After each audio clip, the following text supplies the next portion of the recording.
Good afternoon, good morning, good evening, depending on where you're joining us from.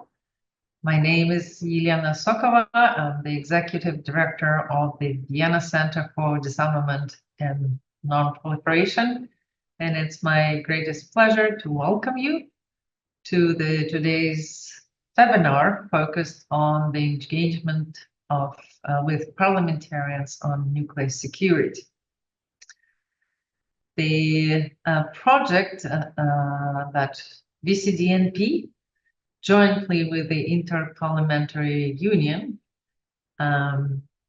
was conducted last year, well, this past spring, and started last year, and included a workshop that was held on 23rd and 24th April this past spring, with a number of parliamentarians joining us from 7 countries for this workshop. Why focus on parliamentarians, and why focus on nuclear security? First of all, parliamentarians play a big role and a very significant role in adhering to various international instruments in nuclear security, and particularly the Convention on the Physical Protection of Nuclear Materials, its 2025 amendment, and the International Convention for the Suppression of Acts of Nuclear Terrorism. These instruments are important for all states around the world, not just the one that with nuclear power programs. Particularly, it's important as more and more countries are expanding their use of various nuclear and radioactive technologies, other benefits of nuclear science, including for development, agriculture, medicine, and many other applications.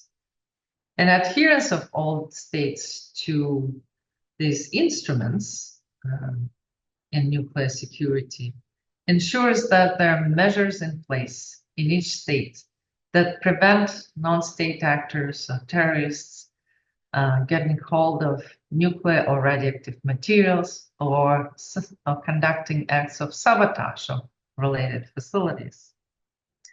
And it also ensures that states have a framework and measures in place to prevent their access and also to these materials, and also to prosecute them and respond to these potential risks and hazards.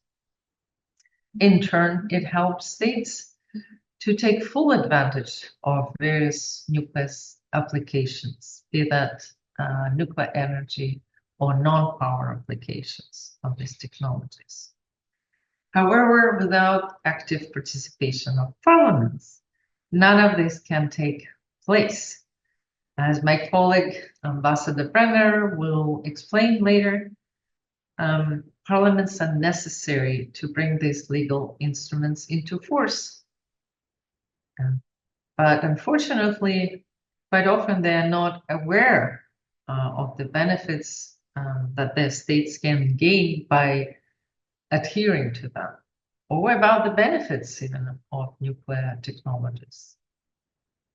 With the April workshop, we brought together parliamentarians from 7 countries, as I mentioned, and those that have not yet adhered to the original Convention for Physical Protection of Nuclear Materials or its amendment, with the hope that they would become champions in their own countries and parliaments for adhering and implementing these instruments. We think the workshop was very successful, and I hope Ambassador will agree with me, and participants as well. But we learned quite a lot from that process and from the discussions and engagement that we had with the parliamentarians and with the representatives from the International Atomic Energy Agency and many of its divisions and other international organizations. And we thought that it would be very useful to the field to share some of these lessons learned, offer some conclusions and recommendations. And you will hear about them in a few minutes. However, our work does not stop there. We continue closely working with the Inter-Parliamentary Union to follow up with the parliamentarians, not only the ones that participated in the workshop, but also sending follow-on letters to the speakers of their respective parliaments. And we will continue to follow up on these matters.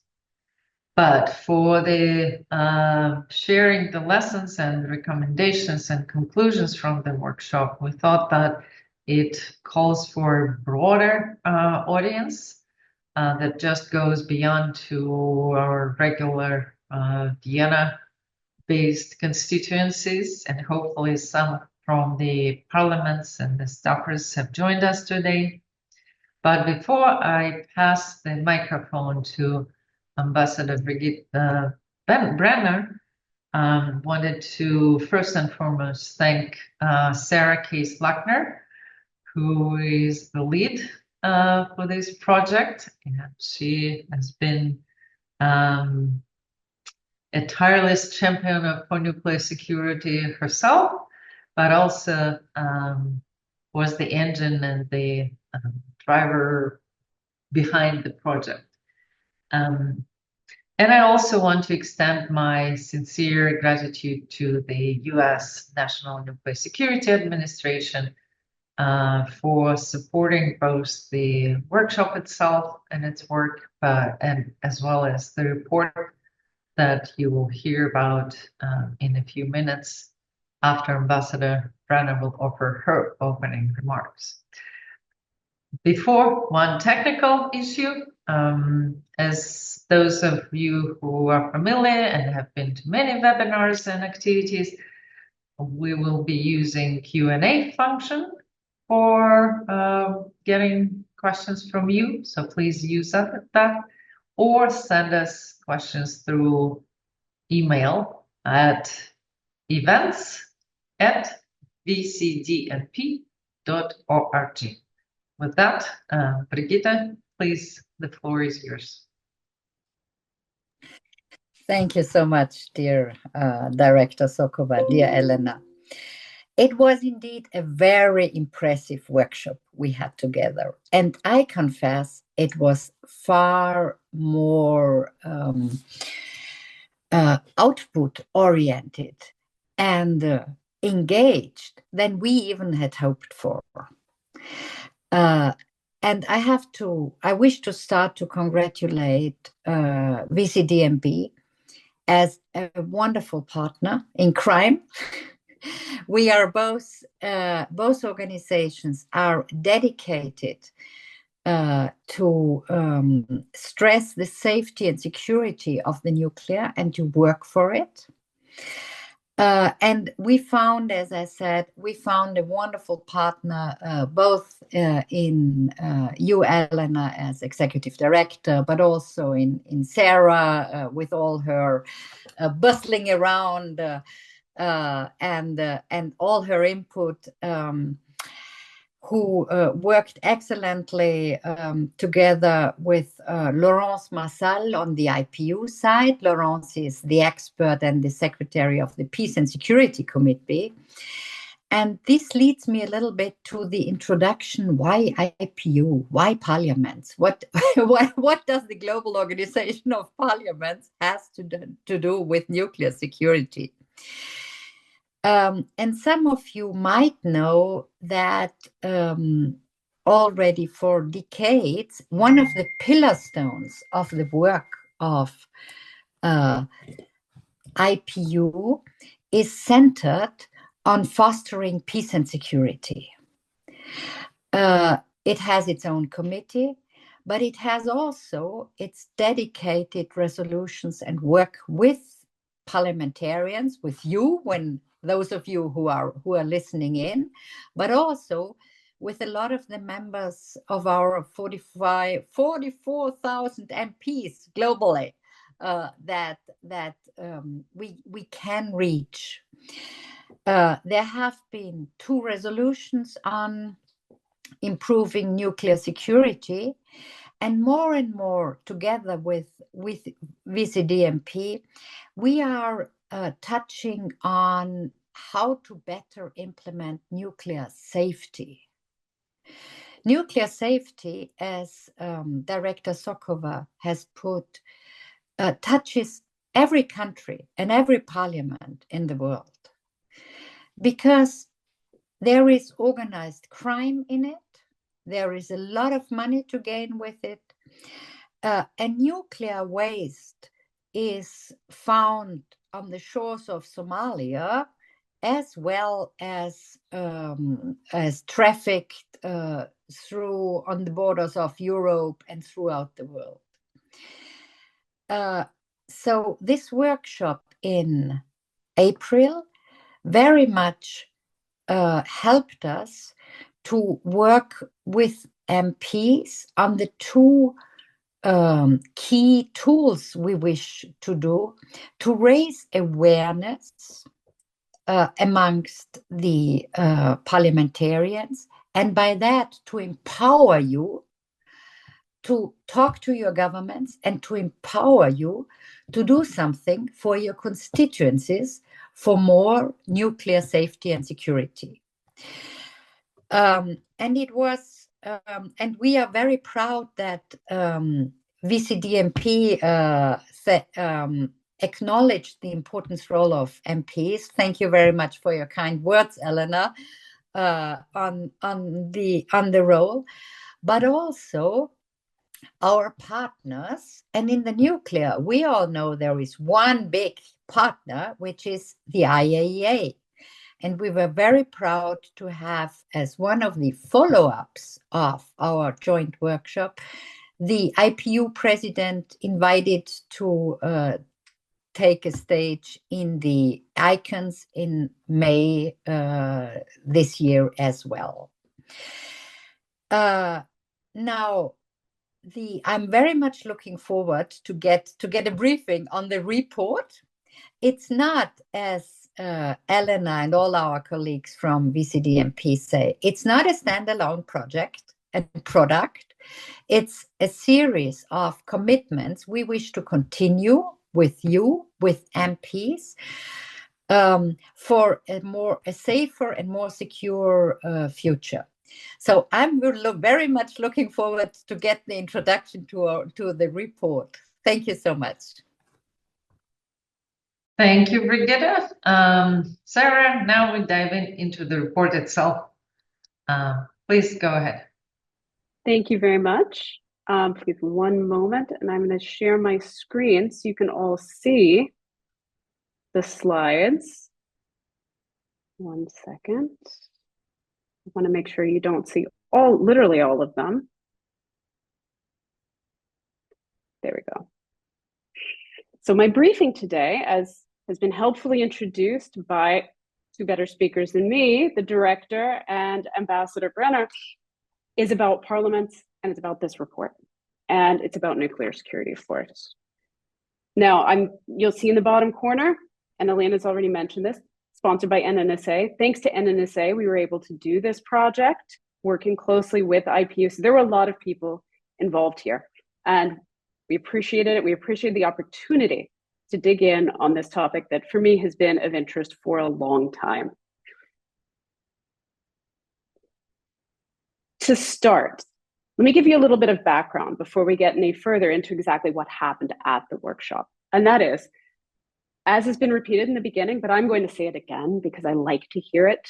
I like to be said over and over. A key element of nuclear security is universal adherence to and robust implementation of legal instruments for nuclear security. What do we mean by that? We mean the Convention for the Physical Protection of Nuclear Material, CPPNM, is 2005 amendment, ICSANT, the International Convention for the Suppression of Acts of Terrorism. Of course, also there are UN Security Council resolutions, notably 1540. Universal adherence to that is less of an issue, more robust implementation. So in this particular workshop, we focused here on these two treaties to which one needs to become a party to actively. As of the 31st of August, I'll be honest, I didn't check it yesterday because it was Sunday, but on the 31st of August, out of 193 member states, there were 164 parties to the CPPNM. There were, and here's my problem, is I just wrote this in, and now I can't see it because of my screen, I apologize. You will read the number of parties to the amendment and 124 to ICSANT. That is not elegant, but a common, that's not all. The point is, this is a lot. It's most, actually, states around the world that are party to these instruments. It's not all. A common challenge for many of these states to adhere isn't that they don't know technically what it's about. It's often a lack of political prioritization and awareness in the parliament and among high-level political officials. This workshop was originated as an effort to address this issue directly with parliamentarians in states that have not yet adhered to these instruments. And as I've already mentioned, this was helpfully funded by the US National Nuclear Security Administration. The workshop took place on the 23rd and 24th of April, 2024, and it was convened here at VCDNP headquarters in Vienna, Austria. And you can see exactly this headquarters, the big table, in the photo to the right. We had 15 MPs and senior officials from 7 states: Bahamas, Iraq, Mongolia, Somalia, Tanzania, Togo, and Zambia. And we only had one goal. We had several states, number of MPs, one goal: motivate these parliamentarians to become champions for these legal instruments, for the CPPNM, for its amendment, and for ICSANT, to help them to understand why it matters to their states, although they may not know that right away, and to motivate them to go back and do something.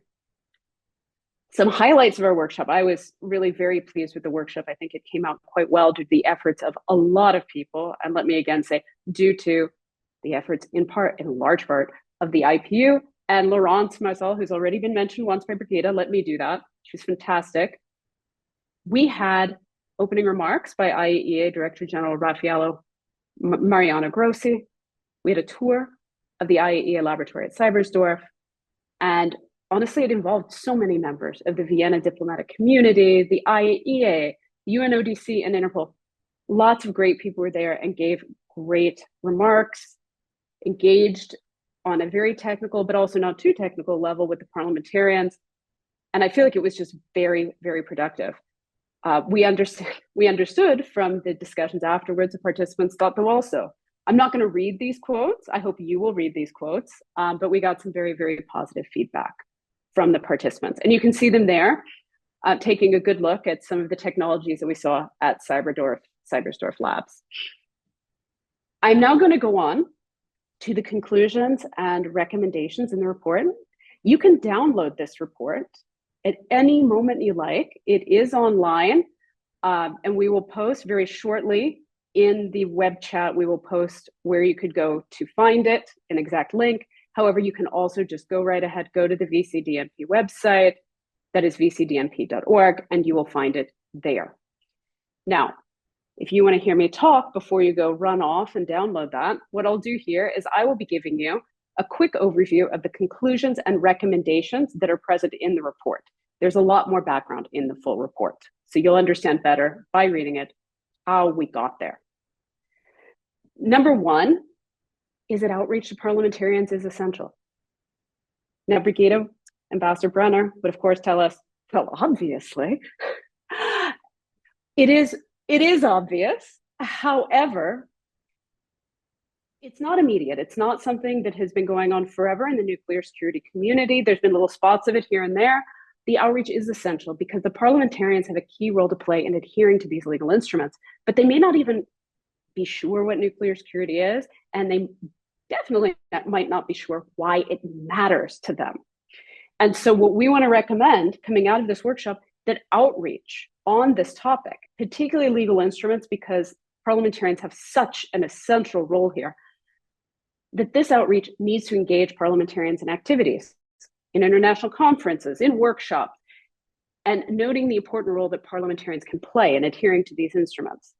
We don't want to say it will be easy, because it's a different audience than the nuclear security community has worked with in the past, but it could pay real dividends. And so we wanted to start right there.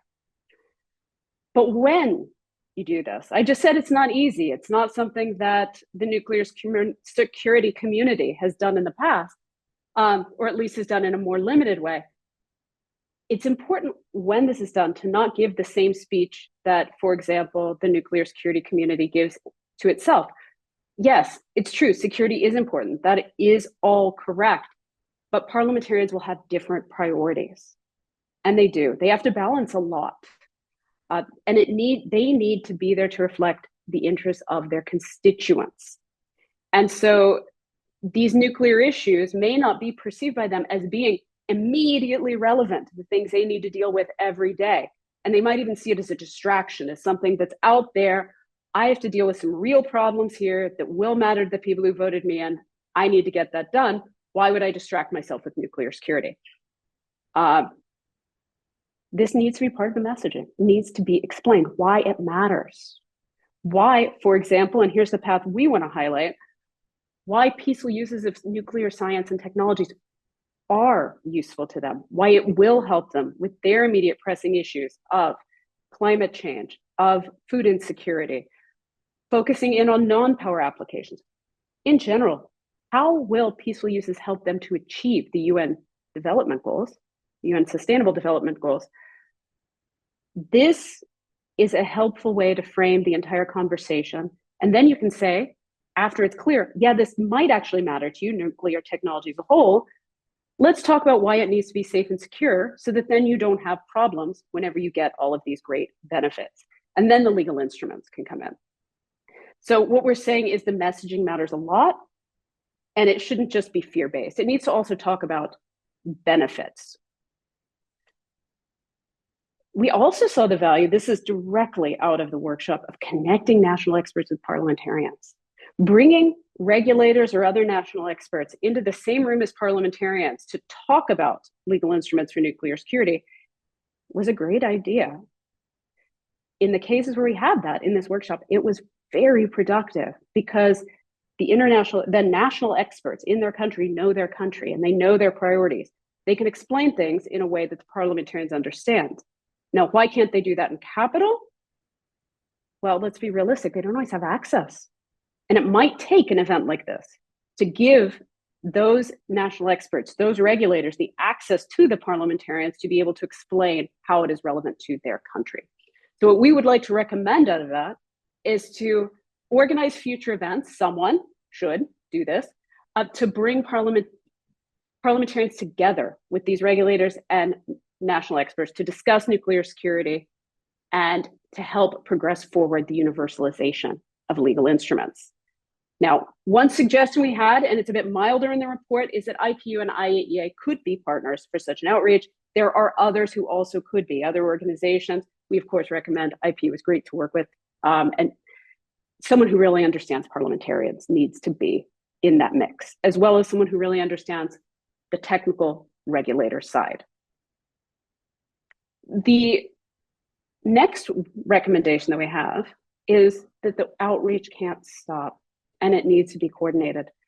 So it's not just that it can't stop, but it needs to come from multiple different organizations.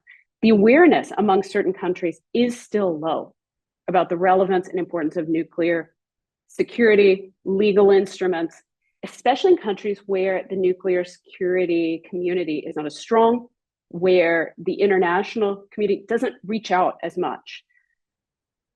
In that case, different organizations, NGOs, IGOs, people with regional organizations might have an in that one individual organization taken alone may not have. And so a collection is better. Lots of people trying different ways to get in to make sure that the message gets through one way or another, and eventually, ideally, reaches parliamentarians as well as nuclear experts. But if you do this, and you don't think about how all these messages are going out from different people, if no one's coordinating, you can get duplication, you can get conflicts. It's not necessarily the best way. So what we would like to recommend is that outreach needs to happen by as many people as possible to make sure you get to all the countries in the world in all the different ways. However, it needs to be well coordinated by a single organization, all of these individual outreach efforts. For example, the IAEA, given its central role in nuclear security, is one candidate for such an organization. But it needs to be done. It can't be random. It can't be uncoordinated. It needs to be a group of people all able to work together.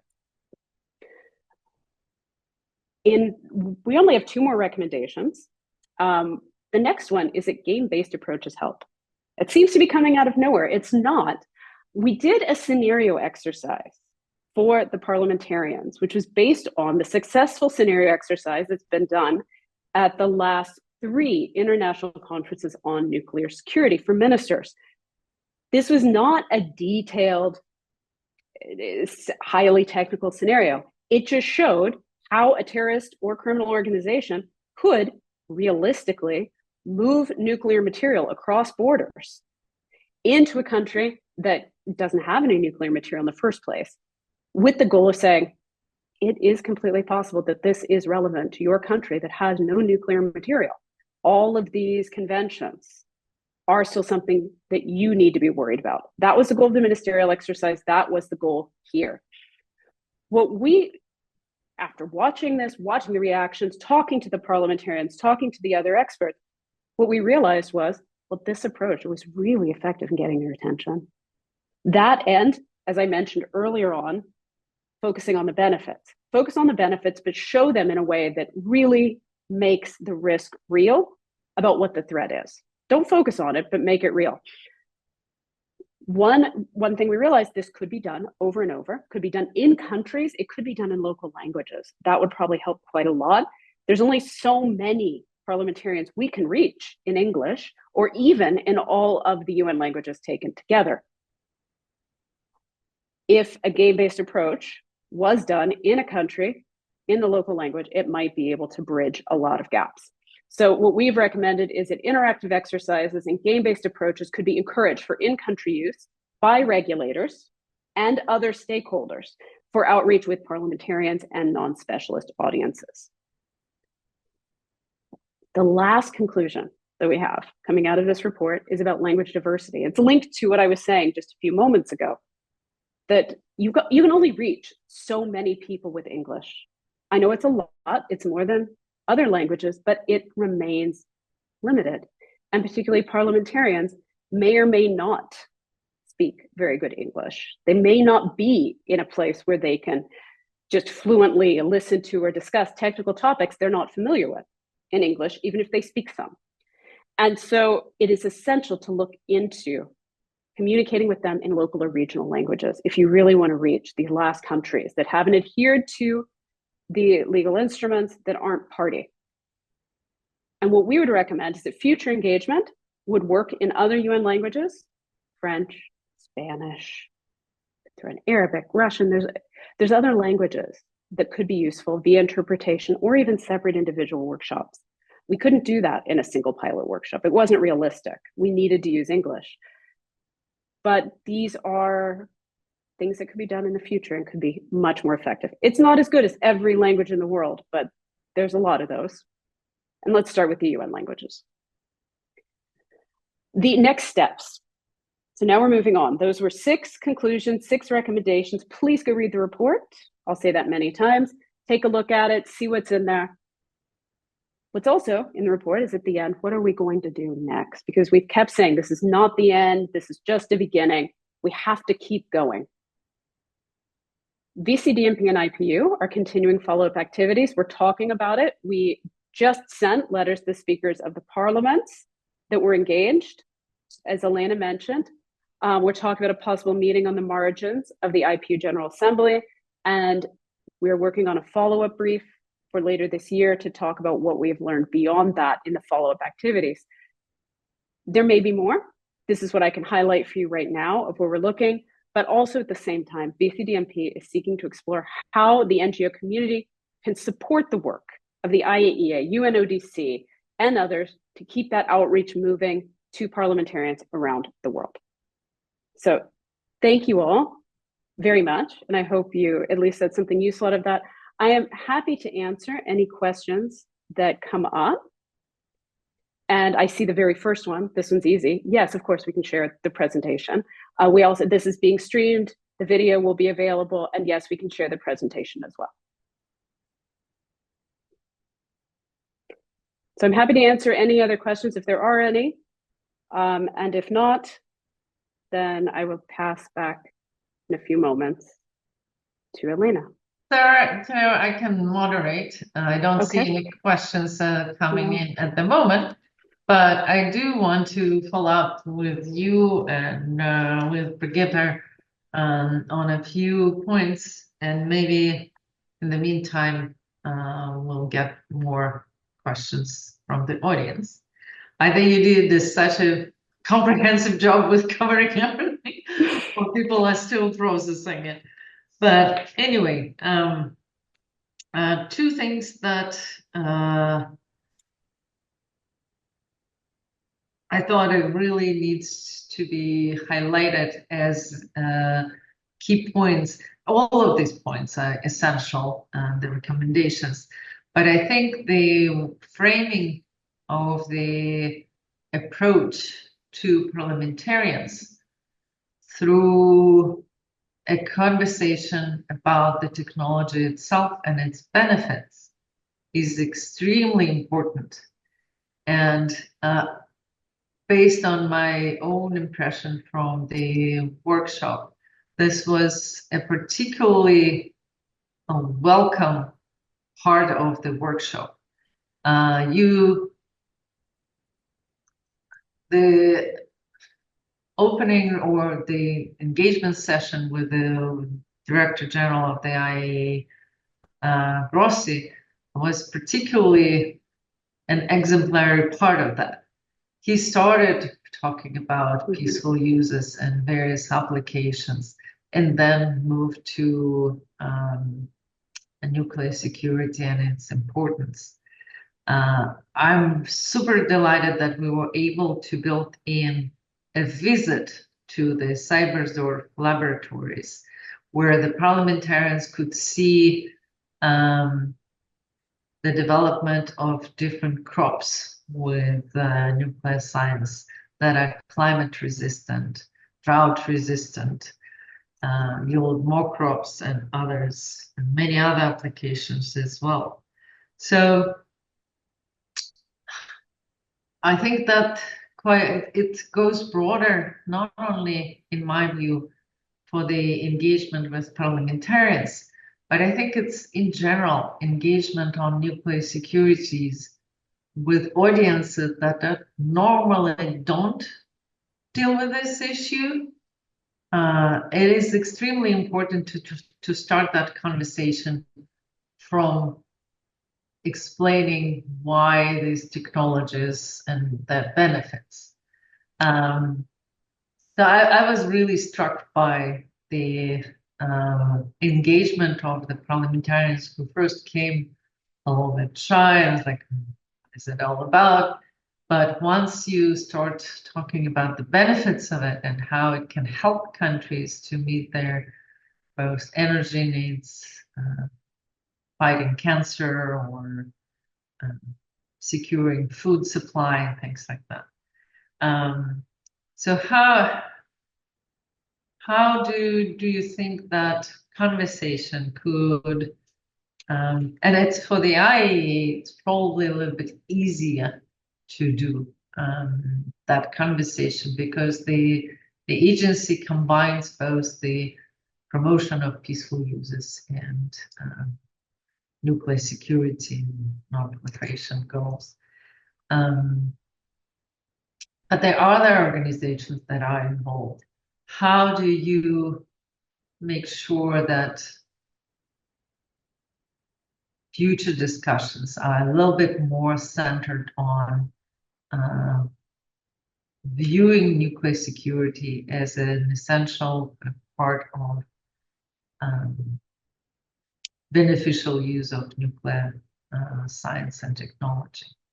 I see Brigitte has her hand up and Sarah as well, but Brigitte, you were first. I'll start with you.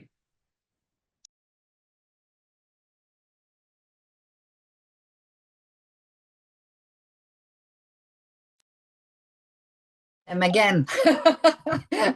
You're good. We can hear you. No, I'm coming in with an additional question to our participants, following up on your thoughts, because I confess I'm a generalist. I know nothing about nuclear science or nuclear energy. I'm just a normal consumer, and I found it fascinating how this general explanation where the nuclear is already used when we are not aware of it, and we, I mean the normal public, so to say, the normal customer, the normal citizen, is touched. And this was a point I found very interesting also, and I'd like to ask our listeners, are you more, if they are more contacted on the peaceful use, so to say, what is nuclear about and what is nuclear in the hospitals, or are you more concerned about the security and safety aspect, which means from test ban treaty to everything what we do have in the security world? Do you get questions on that? That would be my follow-up questions. And chapeau to as expected to Sarah to sum up and sum up our workshop and put it in that very concrete follow-up. Thank you. Thank you, Brigitte. Sarah, to you. Well, I wanted to start by going back to your initial question, Elena, about the framing of the benefits of looking at this from the perspective of why should you care about this from a positive way.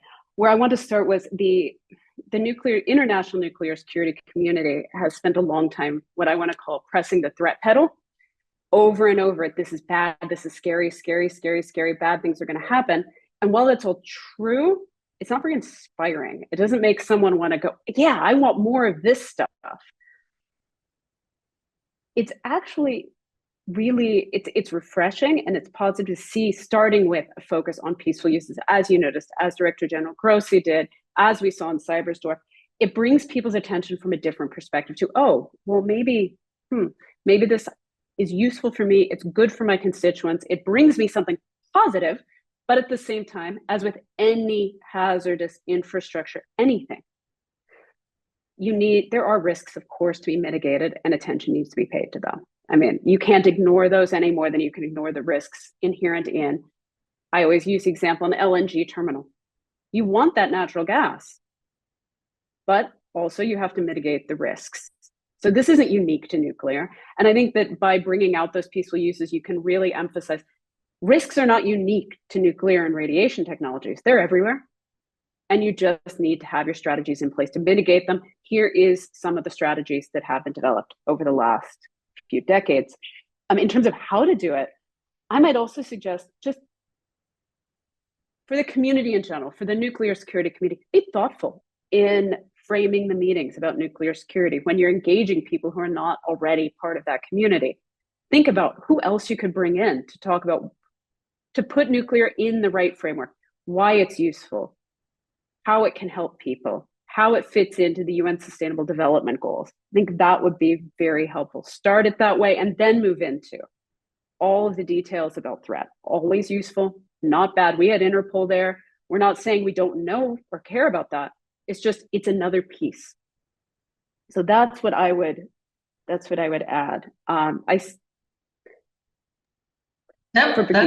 great. Very well said. Sorry. I don't think we can pull our audience and have them vote. We haven't prepared. I'm sure we can do it somehow, but we didn't think about it. But I want to read out a comment, which is very good. I think it speaks directly to what one of our recommendations is about. It's from Rami El Saif. That sounds like a fantastic idea. Bringing together both parliamentarians and nuclear security specialists could foster a more united understanding and approach to nuclear security matters. It can help bridge the gap between policy making and technical expertise, ensuring that both sides are aligned on the priorities and strategies for enhancing nuclear security. Rami, well said. I think we all agree. But there are also a couple of questions. I'll reserve one of my questions to the last because I want to make sure we give the audience an opportunity to pose their question. And I think the next question would probably relate to both Brigitte and to Sarah. Comes from Kushani da Silva. Have you considered the role of parliamentarians in nuclear safety and security connected with emerging tech threats, climate adaptation, and gender dimension? I think it's a very good question, but it's probably on each of them we can have a good discussion, but at least we can attempt. Who would like to go first, Sarah or Brigitte? Well, I might jump in because we have discussed at the IPU. We have a whole women's empowerment program for MPs running, and there we have discussed how we could draw the attention also to the nuclear, because nearly every woman, or most women, or many women in the world go to their breast control, and rarely they associate it with anything nuclear, and the MPs don't associate it to work on social issues or health issues. And I think that we should leave that approach very broad, as it is rightly laid out by our dear colleague from, I don't know where Kusha comes from. I didn't see the country, because the nuclear plays in so many fields, and we should be very much aware also within the IPU to draw the attention in the different fields to questions related to nuclear safety and security. We don't have it at the moment in AI and in all these technology fields, which we follow closely, and cybercrime, and we are very active, and the MPs are very active in that area. Frankly, the nuclear is not up to now any topic there. It is a topic within the women's program, a small topic which is for sure worth to be enlarged, but we should keep it also on the health issue and on the SDGs, as said. On the SDGs, what does it mean that with climate change we need crops that sustain another climate? And there, the nuclear can help a lot, and the cyber stuff, your cyber stuff, the trip to cyber stuff showed that excellently well. Thank you. Thank you, Brigitte. Sarah, would you like to add anything? I might add just a little bit to say, I mean, this is a very, very specific, detailed place to set to work. Parliamentarians in safety and security connected with emerging tech threats, climate adaptation, and gender dimensions. What I would say is, well, yes, actually, I have been thinking about this. On the other hand, I feel like there's work to be done before we get to the parliamentarians, in some sense. That first of all, there needs to be a more technical understanding of nuclear safety and security connected with emerging tech threats before we bring that up to the general policymaking level. A lot of discussion is going on around the world more broadly about emerging tech and regulation. And so it's a very specific subset of a big conversation that's going on. The same with climate adaptation. There's a big discussion on climate adaptation and parliamentarians separately, climate adaptation and nuclear. When those two will meet, I think will be in the future, and they need to, but I don't think we're quite there yet. And I think Brigitte gave us some very good points on gender, but again, I might say there's a lot of work to be done on gender and parliamentarians, and gender on nuclear safety and security before we get to what are parliamentarians going to do to advance gender dimensions in nuclear safety and security. It will need to be done. But I think that's maybe step 2, and right now we're still back at step 0. I would tend to agree, particularly if we're talking about the countries that are still not members or haven't ratified yet these conventions and treaties. Yeah, I agree. One step at a time. These are important issues, but if we load them too much from the very start, we may not get far. But there are some additional questions from our viewers and listeners. One from Ali Hawkins. He gives a lot of credit to the report and the work of the VCDNP, including highlighting some of the results of the workshop at the Icons side event. I think it was indeed very good to, we even had some parliamentarians and workshop participants in that side event. But he's asking how we are going to measure the impact of recommendations. And have we developed specific metrics? I don't know, Sarah, I'll give the floor to you in a moment, but I don't think let me put it that recommendations and conclusions is an additional benefit of this and outcome of this project, because we learned so much in the process that we thought we need to share them. I think developing metrics for that is probably the next step. But what we are likely to measure and track progress is to see how the workshop impacted the countries that we want them to move and forward with adherence to some of these instruments. And it's, in many cases, it's a long process. We don't expect to change and adopt these legal instruments overnight. But we do have a strategy in mind, including letters follow-up and individual follow-up, including, as far as I understand, Sarah participating in one of the general assemblies of the IPU and other meetings. But Sarah or Brigitte, if you want to supplement my quick response here, please jump in.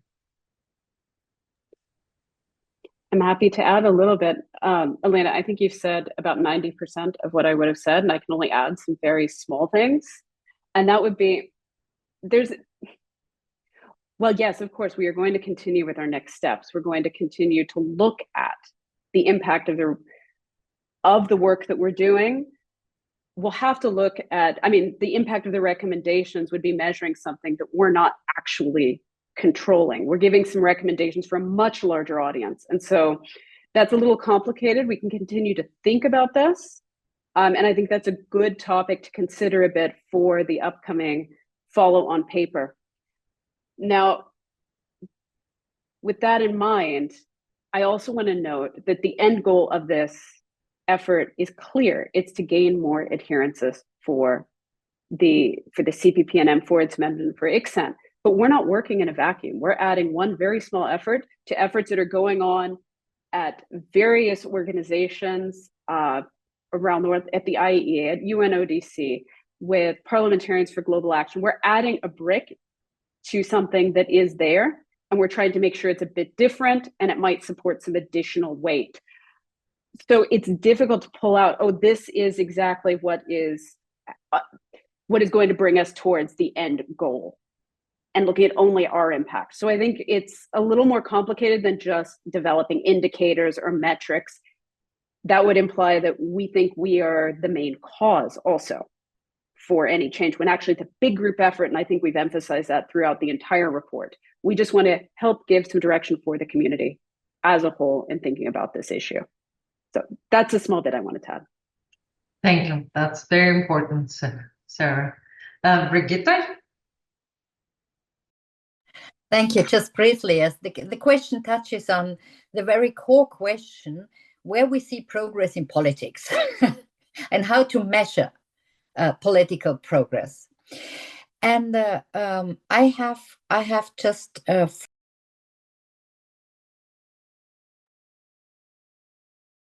Brigitte, you muted. Now you are muted. We can hear you again. Yeah, and here I have, at least for the IPU, I have a very obvious progress. So and the obvious progress is that we did have 2 resolutions on nuclear security, with MP stating in 1994 and somewhere in the early 2000s, but we never had a serious contact with an organization like you, VCDNP, where we find the experts on the nuclear topic and can connect you and the national how are they called, the regime, the national regulators with parliamentarians. We were never in a position to do that, and when I heard that one of the organizers of ICANS told me that they tried to get a delegation from a government that just didn't want to participate, and after our workshop they came, because they had members in our workshop who brought back the message that it is important to deal with that issue. This is measurable progress for me. It is just measurable now at this tiny time slot, so to say. It's not a metrics, it's nothing I can explore for the future, but it is definitely a real progress, and also the sign that we all, our participants and the 2 organizations that did the workshop, we saw how it improved things, and we want to continue to work that way. So this is a real impact and success for me, measurable. Thank you, Brigitte. Extremely important. I didn't know, so it's good to know that there are things that are happening as a result of the workshop, even more impressive than we knew before. There is one more question that I want to pose. I think, Brigitte, it's probably for you to answer, because it speaks, but Sarah, you may chime in as well. It comes from Dries Lafari. The question is, do you think that's sufficiently relevant, the nuclear security be raised and addressed by lawmakers or members of foreign, basically, are we engaging, is it sufficient just to engage members of the foreign policy and defense committees in the parliament? Or we need to engage others as well in the parliaments. So who do you see as an additional members of parliaments who are relevant for this discussion?